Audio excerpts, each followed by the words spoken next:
சம்பாதிக்கும் பணத்தை நம்ம இஷ்டத்திற்கு செலவு செய்யலாம் என்று நீங்கள் நினைத்தால் அது கொஞ்சம் ஆபத்தானது தான். நீங்கள் செய்யும் ஒவ்வொரு பெரிய பரிவர்த்தனையும் பின்னால் இருந்து கவனித்துக் கொண்டிருக்கிறது வருமான வரித்துறை. வங்கிகள் மற்றும் நிதி நிறுவனங்களில் உங்களின் ஒவ்வொரு பெரிய பரிவர்த்தனையும் கண்காணிக்கிறது என்கிறார்கள் பொருளாதார நிபுணர்கள்.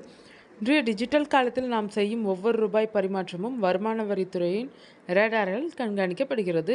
என் கணக்கு என் பணம் என்று நாம் நினைத்தாலும் குறிப்பிட்ட வரம்பை தாண்டும் போதும் வங்கிகள் தானாகவே அந்த தகவலை வருமான வரித்துறைக்கு அனுப்பி வைக்கும் மென்பொருள்களை வங்கிகள் போட்டு வைத்துள்ளனர்.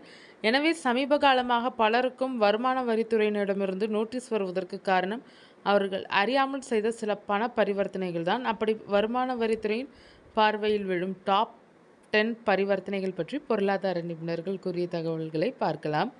சேமிப்பு கணக்கில் 10 லட்சம். ஒரு வருடத்தில் 10 லட்சத்திற்கு மேல் உங்கள் கணக்கில் டெபாசிட் செய்தால் வங்கி உடனே அந்த விபரத்தை மேலிடத்திற்கு தெரிவித்துவிடும்.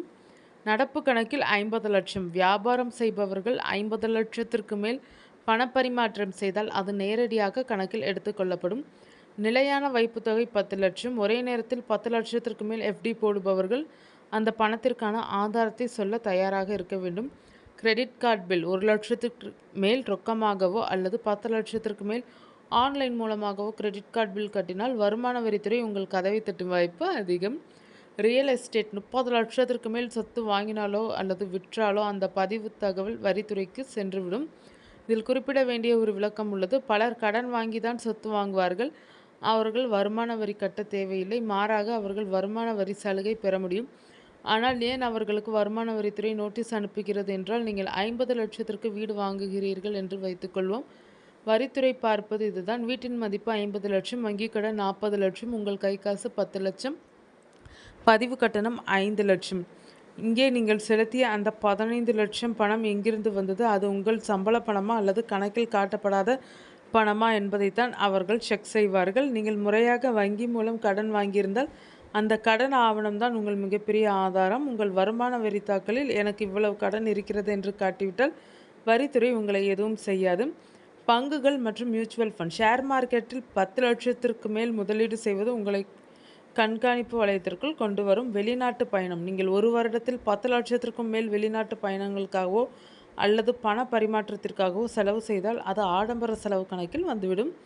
பெரிய ரொக்க பரிமாற்றம். எந்த ஒரு தனிநபரிடமிருந்து ஒரே நாளில் 2 லட்சத்திற்கு மேல் ரொக்கமாக பெறுவது சட்டப்படி குற்றம். வருமான வரி சட்டம் பிரிவு 269 ST படி இது மிக கடுமையான குற்றமாகும்.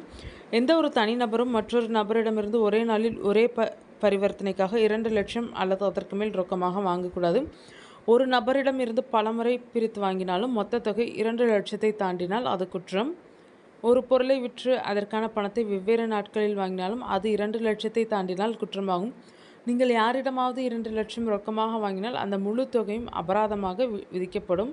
அதாவது வாங்கிய பணத்தை அப்படியே அரசாங்கத்திற்கு கட்ட வேண்டி வரும். உறவினர் அல்லாதவர்களிடம் வாங்கும் பரிசு. உங்கள் இரத்த உறவு அல்லாத ஒருவரிடமிருந்து ஒரு ஆண்டில் 50,000க்கும் மேல் கிஃப்ட் வாங்கினால் அதற்கு நீங்கள் வரி கட்ட வேண்டும். இதுவும் வரித்துறையின் கண்காணிப்பில் உள்ளது. பேன் கார்டு மற்றும் ஐடி ரிட்டர்ன்ஸ். வங்கி டெபாசிட் மற்றும் செலவுகளுக்கும் நீங்கள் தாக்கல் செய்யும் வருமான வரி அறிக்கையில் காட்டிய வருமானத்திற்கும் பெரிய அளவில் வித்தியாசம் இருந்தால் வருமான வரித்துறை உங்கள் கதவை தட்டும்.